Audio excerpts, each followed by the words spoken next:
Hello बच्चों, स्वागत है आपके अपने इस ऑनलाइन क्लासेस में। मैं हिमांशु मिश्रा, आपका फिजिक्स टीचर। बच्चे, हम लोग पहला चैप्टर पढ़ रहे हैं इलेक्ट्रिसिटी, क्लास 10th का। और हम लोगों ने काफी कुछ इसमें पढ़ लिया है, जिसमें हम लोगों ने चार्ज के बारे में सबसे पहले पढ़ा, फिर इलेक्ट्रिक करंट के बारे में पढ़ा, फिर इलेक्ट्रिक पोटेंशियल के बारे में पढ़ा, फिर हम लोगों ने सर्किट्स डिस्कस किया, सर्किट एलिमेंट्स डिस्कस किया, फिर हम लोगों ने रेजिस्टेंस, ओम्स लॉ, रेजिस्टेंसेस के कॉम्बिनेशन, सीरीज, पैरेलल और उनके इक्विवेलेंट रेजिस्टेंस करते हुए और इन सब टॉपिक पर न्यूमेरिकल करते हुए यहाँ पर पहुंचे हैं। आज हम लोग जो डिस्कस करने चाह रहे हैं वो बहुत इंपॉर्टेंट टॉपिक है, और वो टॉपिक है आपका इलेक्ट्रिकल पावर। तो आपने सुना होगा कि घर में कि ये मेरा बल्ब 100 वाट का है, ये फ्रिज जो है वो 200 वाट का है, कूलर 100 वाट का है, एलईडी बल्ब 10 वाट का है। तो ये वाट क्या है? एक्चुअली आप क्या बता रहे हो? उसकी पावर बता रहे हो कि ये बल्ब या ये फ्रिज या ये डिवाइस इतने पावर का है। तो बट पावर है क्या? पावर है क्या? तो आज हम इसकी चर्चा करेंगे। टुडे हम लोग क्या करेंगे? पावर के बारे में अच्छे से समझेंगे, पावर क्या है, और हम लोग इस तरीके से घर में प्रोनाउंसिएट क्यों करते हैं कि हमारी ये फलानी सर्किट किस पावर की है। तो चलिए शुरुआत करते हैं आज इलेक्ट्रिकल पावर की।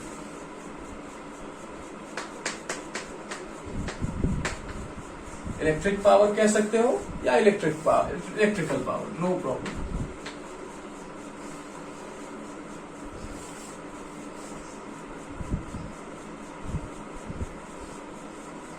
ठीक है बेटे, तो चलिए समझते हैं। जैसे आप देखिए, अगर आप क्या करें, किसी सेल को, मान लीजिए सेल है, एक बल्ब से कनेक्ट कर दें। एक बल्ब से अगर आप कनेक्ट कर देते हैं तो ये ग्लो होता है, जलने लगता है, कोई प्रॉब्लम नहीं, जलता है भाई। और टाइम बाय टाइम इसकी जो ग्लोइंग कैपेसिटी या जो ग्लोनेस है, यानी चमकीलापन है, वो क्या होने लगता है? डीम होने लगता है। होता है कि नहीं? अगर टाइम बाय टाइम अगर सेल को एनर्जी ना प्रोवाइड किया जाए, एक बार अगर हम कनेक्ट कर दें तो टाइम बाय टाइम ये क्या होने लगता है? ग्लोइंग कम होने लगती है। तो आप कहोगे सर अरे घर में जो इलेक्ट्रिसिटी आती है उससे नहीं होता, क्योंकि बेटे वहां एक सप्लाई जो है वो कॉन्स्टेंटली लगभग सेम बनी हुई है। अगर अभी इस लेवल पे आपके लिए इतना ही जरूरी है, हालांकि वो भी चेंज होती है, लेकिन वो इतनी तेजी से चेंज होती है कि हमारी आंखों को दिखती नहीं। फिलहाल इस लेवल पे, इस कक्षा, इस क्लास 10th के स्टैंडर्ड पे हम सेल से करंट का स्टडी करते हैं। तो अगर हम इस सेल को कनेक्ट करते हैं और इस बल्ब को जलाते हैं, then we will say that time by time the glowness of the bulb decreases. क्या होने लगता है? कम होने लगता है। तो ऐसा क्यों होता है बेटे? ऐसा इसलिए होता है कि जो लाइट एनर्जी यहाँ से क्या हो रही है, रिलीज हो रही है। भाई लाइट इज एनर्जी, प्रकाश क्या है? एक प्रकार की ऊर्जा है, और ये हमें क्या करता है? देखने में हेल्प करता है। तो जो ये एनर्जी को रिलीज करता है, वो एनर्जी प्रोवाइड कौन करता है? सेल करता है ना। तो सेल क्या करता है कि इसमें एनर्जी प्रोवाइड कराने के लिए कुछ वर्क करता है। क्या करता है? कुछ वर्क करता है। तो अगर हम इसी वर्क को पर यूनिट टाइम देखें कि भाई ये जो वर्क कर रहा है वो इस जो सर्किट के द्वारा कितने टाइम में खर्च किया जा रहा है, जो हम एनर्जी दे रहे हैं वो कितने टाइम में क्या किया जा रहा है? खर्च किया जा रहा है। तो उसे ही बेटे पावर का नाम बोला जाता है। अब ऐसे समझा जाए कि एक मोटा व्यक्ति है, एक पतला व्यक्ति है, और आप ऐसे कहते हो कि इसके पास ज्यादा पावर है, इसके पास कम पावर है। बट आप उसकी सही पहचान कब करते हो? जब बेटे आप उसको देखते हो कि वो दो पर्सन काम कितना कर रहे हैं। फॉर एग्जाम्पल, जैसे हाथी ज्यादा पावरफुल है कि घोड़ा ज्यादा पावरफुल है? तो आंसर होगा कि घोड़ा ज्यादा पावरफुल है, because it performs more work in the same time. जो कम समय में ज्यादा वर्क करेगा उसे ज्यादा पावरफुल बोला जाएगा। एनर्जेटिक या एनर्जी स्टोरिंग कैपेसिटी किसकी ज्यादा हो सकता है? हाथी की ज्यादा हो, बट पावरफुल अगर आपका कोई जानवर है तो वो घोड़ा है। बात को कुछ ऐसे समझा जा सकता है। यानी वर्क करने की बात नहीं है, काम को कितने कम समय में आप कर रहे हो उतना पावरफुल है आप। अगर एक काम को आप 1 घंटे में करते हो, कोई आधे में घंटे में करता है, देन उस पर्सन को बोला जाएगा कि he is more powerful than you. यानी क्योंकि उसने सेम काम क्या किया? कम टाइम में किया। ओके, समझ में आ रही बात? तो पावर का ये आइडिया हुआ कि हम वर्क को पर यूनिट टाइम में चेक करेंगे कि कितना वर्क पर यूनिट टाइम में होगा, और उसी वर्क पर यूनिट टाइम को बेटे हम लोग क्या बोलेंगे? पावर बोलेंगे। क्या बोलेंगे? पावर बोलेंगे। ठीक है, तो it is defined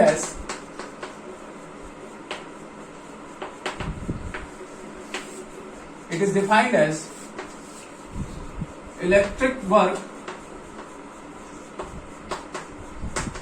electric work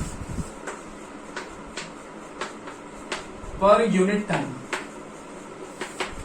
तो किसी यूनिट टाइम में कितना वर्क किया जाता है बेटे, उसी को हम लोग क्या बोलते हैं, इलेक्ट्रिक पावर बोलते हैं। ठीक है, इसको डिनोट करते हैं P से। It is denoted bye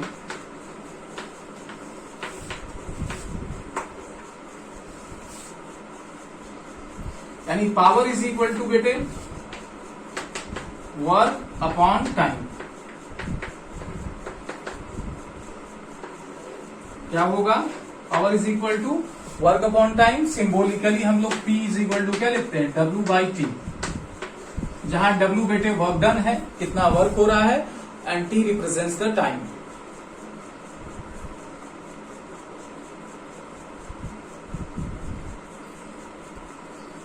okay, यहां तो किसी को दिक्कत नहीं होनी चाहिए। तो P से डिनोट किया जाता है। अब इसकी बात करते हैं कि किस टाइप की ये क्वांटिटी है, मतलब कि स्केलर है कि वेक्टर है बेटे। तो बेटे ये स्केलर क्वांटिटी है। इलेक्ट्रिकल पावर बेटे क्या है, स्केलर क्वांटिटी है। It is scalar quantity.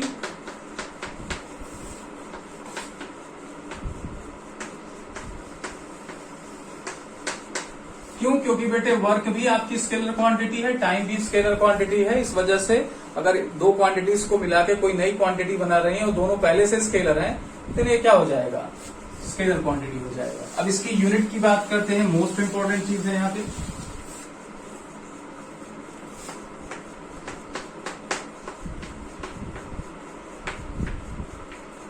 Unit of power, power की यूनिट क्या होने वाली है, तो देखिए P जो है बेटे वो W बाई T है, मतलब W और T का रेशियो है। तो वर्क का जो यूनिट होता है वो जूल होता है, और टाइम का जो यूनिट होता है बेटे वो क्या होता है, सेकेंड होता है। ठीक है, तो यूनिट ऑफ वर्क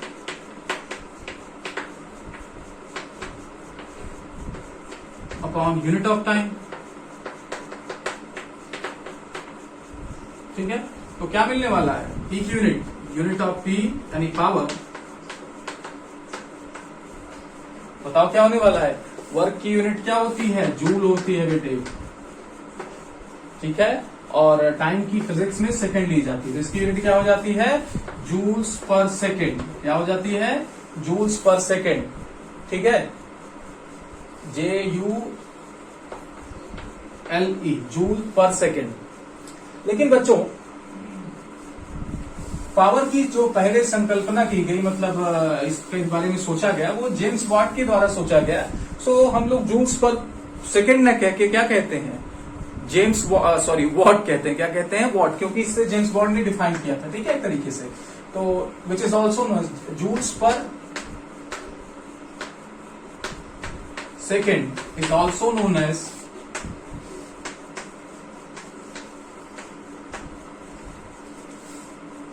वॉट।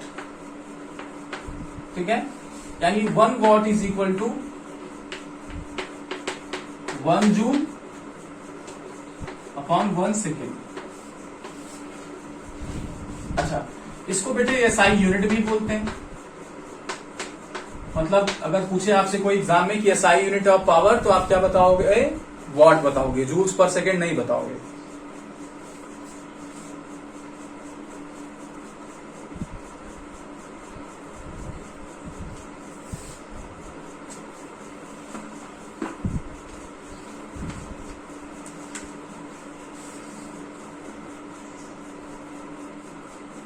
ठीक है,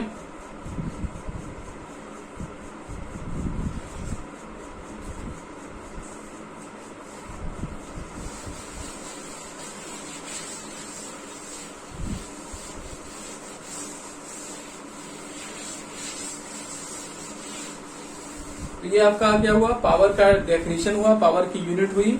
हाँ, जो घरों में अक्सर हम लोग बोलते हैं कि क्या, कि हमने क्या किया, 100 वाट का बल्ब लगा दिया। तो 100 वाट का बल्ब लगाने का मतलब बेटे कि 100 जूल एनर्जी पर सेकंड क्या करेगा, वो बल्ब खर्च करेगा। अगर हम फ्रिज कह रहे हैं कि 100 वाट का है, तो 100 जूल ऑफ एनर्जी फ्रिज क्या करेगी, 1 सेकंड में खर्च कर देगी।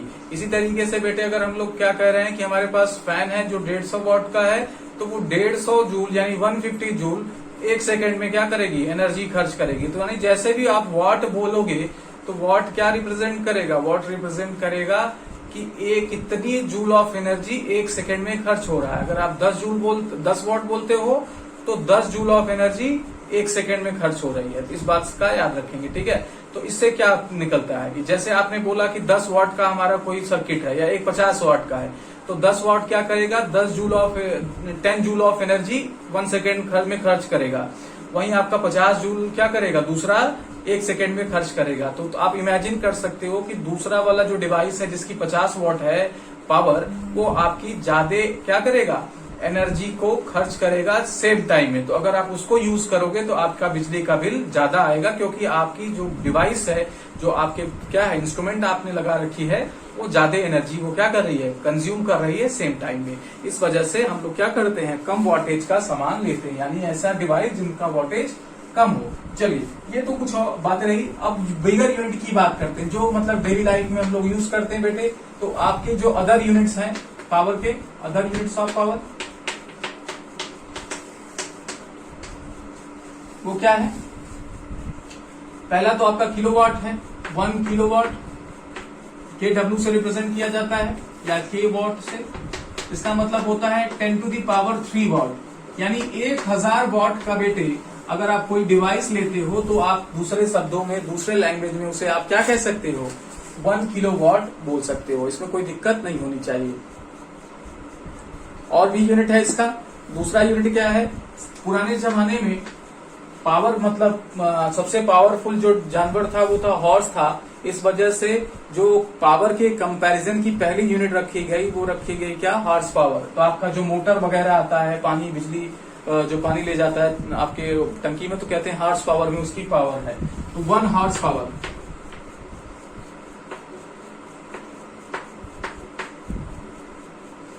ठीक है। तो 1 हॉर्स पावर बेटे होता है 746 वॉट का। ये दो बहुत महत्वपूर्ण है। एक और है bigger unit, mega unit, 1 megawatt.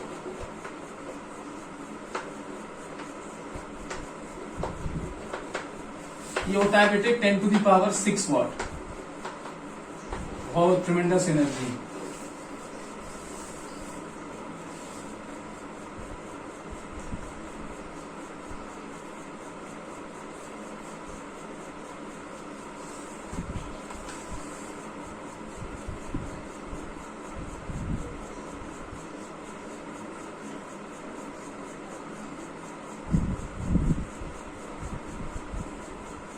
ठीक है। चलिए, अब हम लोग क्या करते हैं, 1 वॉट की डेफिनेशन लिखते हैं, क्योंकि ये भी एग्जाम में पूछा जाता है, बहुत बार पूछा गया बेटे। फिर कुछ फॉर्मूले हम लोग डिराइव करेंगे। तो अब डेफिनेशन क्या देनी है, डेफिनेशन ऑफ 1 वॉट।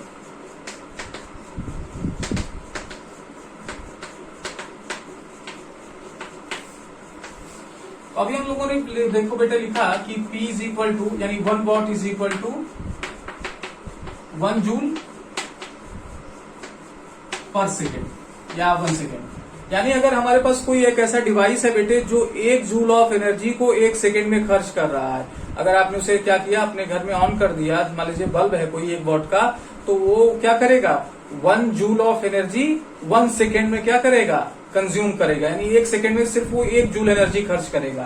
तो ऐसे डिवाइस को हम लोग क्या का पावर जो डिफाइन करेंगे वो कहेंगे कि 1 what. If an electric device या अप्लायंस कहें कंज्यूम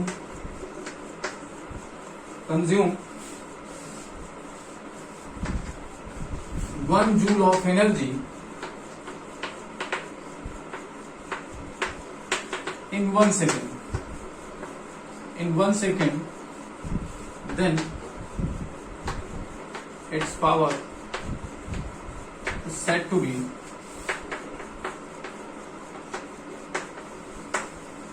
क्या बोलेंगे, 1 वॉट। इसके पावर को माय डियर स्टूडेंट 1 वॉट बोला जाएगा।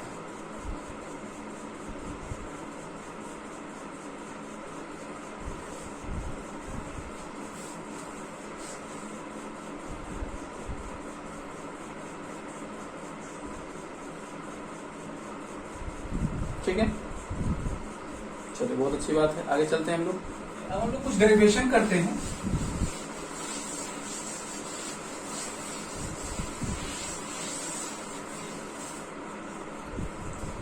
मान लीजिए कि हमारे पास क्या है, एक्सेल है बेटे,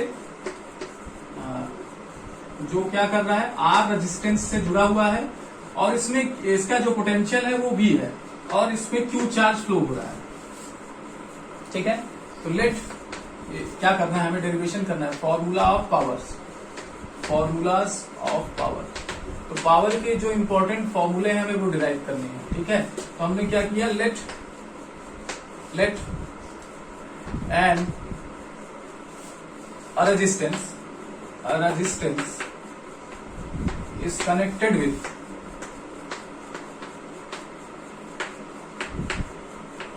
a cell of potential difference V। क्या है उनका पोटेंशियल डिफरेंस, V है। ठीक है, if Q be the charge flowing per unit time, Q be the charge flowing in time t कर लीजिए, सबसे बढ़िया ये पर यूनिट टाइम में क्या हो जाएगा, कंफ्यूज हो जाएगा। ठीक है, तो अगर इसको क्या करना पड़ा है, Q चार्ज को फ्लो कराना पड़ रहा है एक बार किसी टाइम t में, तो कितना वर्क होगा बेटे, अगर मैं आपको याद हो इलेक्ट्रिक पोटेंशियल हमने डिफाइन किया था V is equal to W by Q. ठीक है, तो अगर हम क्या करें, Q को यहां भेज दें तो V Q is equal to W हो जाएगा कि नहीं। देन तो इस सेल को कितना वर्क करना पड़ेगा, इस सेल को चार्ज Q को यहां से यहां तक ले जाने में कितना वर्क करना पड़ेगा, V इंटू क्यू करना पड़ेगा कि नहीं। ठीक है, तो हमें V भी पता है, हमें Q भी पता है। देन वर्क डन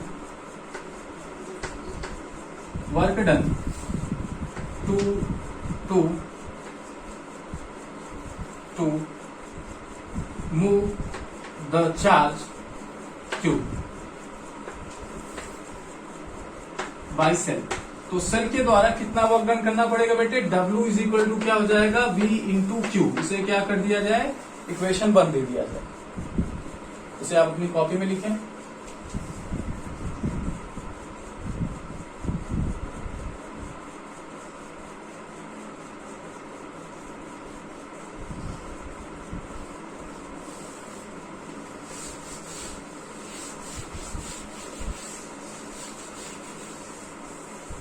चलिए, देखिए हमारा जो काम है वो पावर निकालना है।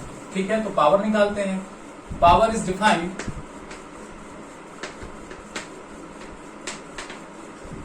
क्या बेटे, W बाई टी ना, ऐसे डिफाइन किया गया कि नहीं। तो हम लोग क्या करें, हम लोग इस W की वैल्यू इक्वेशन क्या कर दें, 2 में रख दें, तो हमारे पास पावर आ जाएगा। पुटिंग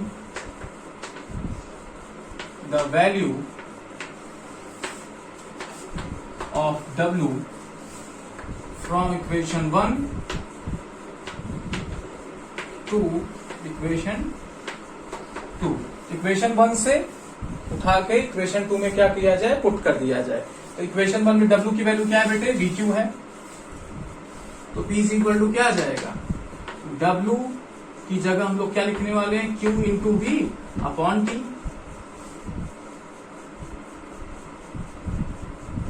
ठीक है, अब हम लोग जानते हैं क्या, since I is equal to electric current की क्या डेफिनेशन थी my dear student, current in the given time, charge flow in the time given time, किसी टाइम में कितना चार्ज फ्लो हो रहा है। तो हमने क्या किया, Q चार्ज सपोज किया था T टाइम में फ्लो होने का, तो I अगर Q को T से डिवाइड कर दें तो ये क्या हो जाएगा, करंट हो जाएगा कि नहीं। तो हम लोग क्या कर रहे हैं, यहां से Q बाई टी को क्या से किससे रिप्लेस कर दे, I से रिप्लेस कर दे। तो पहले इक्वेशन जो हमारे पास क्या, इस इक्वेशन का इस्तेमाल करके P इज इक्वल टू क्या लिख देंगे, I इंटू V, या P इज इक्वल टू कुछ बुक्स में ऐसे लिखा रहता है V इंटू I। तो ये पहला फॉर्मूला है। अगर हमें क्या पता हो कि सेल कितना पोटेंशियल दे रहा है और करंट कितना करंट दे रहा है, कितना करंट सर्किट में फ्लो हो रहा है, तो अगर इन दोनों का मल्टीप्लाई कर दें तो हमें क्या पता लग जाएगा, हमें पता लग जाएगा कि पावर कितना है, इस रेजिस्टेंस का पावर कितना है। हम इसको और टर्म्स में मॉडिफाई कर सकते हैं और करेंगे भी। ठीक है, क्योंकि अलग अलग एग्जाम में क्या किया जाता है, मतलब एग्जाम्स में पूछा जाता है अलग अलग टर्म्स में, तो आपको क्लियर होना चाहिए। तो पहले तो पावर यहां क्या हो गया, पावर को हम लोग कैसे लिख सकते हैं, voltage into current in the circuit.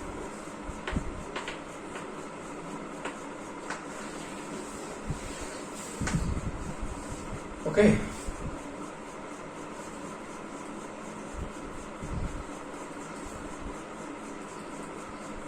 ठीक है बच्चों, ये वीडियो बहुत बड़ा हो जाएगा। अब नेक्स्ट वीडियो में जब हम मिलेंगे तो आगे का डेरिवेशन करेंगे, मतलब और एक डेरिवेशन हो गया, इसके आगे और फॉर्मूले डिराइव किए जाते हैं तो हम उसको करेंगे, और उसके बाद 1 या 2 वीडियो और में हमारा ये चैप्टर समाप्त हो जाएगा। फिर हम इसके न्यूमेरिकल करेंगे, कुछ प्रीवियस ईयर क्वेश्चंस करेंगे बोर्ड्स लेवल के, तो आपका कॉन्फिडेंस बिल्डअप होगा। तो इस तरीके से आप देखेंगे कंप्लीट पैकेज आपको इस ऑनलाइन क्लासेस में मिल रही है। ठीक है बेटे, तो अब आपका काम क्या है कि घर पे पढ़ना और जो प्रॉब्लम्स आ रही है तो पूछना उसके बारे में। अब ये इससे आप भाग नहीं सकते। ठीक है, तो ठीक है, अगर आपको बच्चे वीडियोस अच्छे लग रहे हैं तो आप अपने फ्रेंड्स को भी बताइए, जो वीडियोस नहीं देख रहे हैं कहिए कि भाई ठीक है, अच्छा चैनल, अच्छा क्लास चल रहा है, तो आप इसके क्लासेस लीजिए और नोट्स बनाइए, साथ ही साथ बोर्ड्स के पेपर भी सॉल्व करिए। ओके माय डियर स्टूडेंट, चलिए खुश रहिए, थैंक यू वेरी मच।